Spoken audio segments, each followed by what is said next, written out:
কেলটু, খবরটা শুনেছিস? সার্জিস আলমকে জুলাই ফাউন্ডেশন থেকে বহিষ্কার করা হয়েছে। আরে কেন? সে তো দেশ জুড়া নেতা, তাকে ছাড়া দেশের কোনো সমাধান হয় না। এখন আবার কি করলো সে?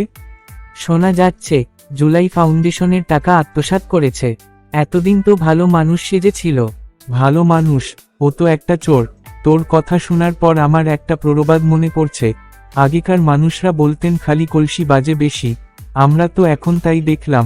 সার্জিস আগে ছাত্রলীগ করত, ছাত্রলীগের সাথে বেইমানি করে বৈষম্য বিরোধী ছাত্র আন্দোলনের সাথে যোগ দিয়ে জুলাই ফাউন্ডেশন সাধারণ সম্পাদক হয়েছে। এখন সেখানে থেকে ও টাকা চুরি করছে। ও আহত ছাত্রদের সাথে বেইমানি করল, বড় সাহেবকে দেখেও শিখল না। একটা ভালো কাজের জন্য মানুষ কেমন বদলে যায়। ও গায়ে আসলে মীর জাফরের রক্ত আছে।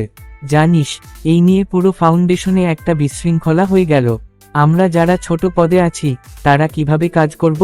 শোন বল্টু, এতে আমাদেরও শিক্ষা নিতে হবে। আমাদের যা দায়িত্ব দেওয়া হয়েছে সেটায় স্বচ্ছ থাকতে হবে।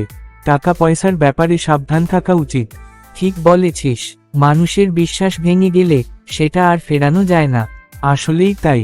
তবে এটা আমাদের জন্য একটা বড় শিক্ষা।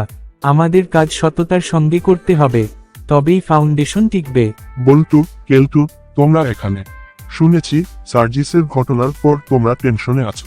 স্যার, আমরা ভাবছিলাম সার্জিসকে শুধু বহিষ্কার করে ছেড়ে দিলে হবে না, ওকে বিচারের আওতায় আনতে হবে। এত টাকা মেরে দিল, তার তো বিচার হওয়া দরকার। কিভাবে এই বিচার করা যায়, যা দেখে অন্য কেউ এরকম ঘটনা না ঘটায়, প্রভাব এড়ানো যায়? বিচারের বিষয়ে আমি উপরে আলোচনা করব। এটাই তো চাই, ফাউন্ডেশনের ভবিষ্যৎ তোমাদের মতো সব কর্মীদের হাতেই নিরাপদ।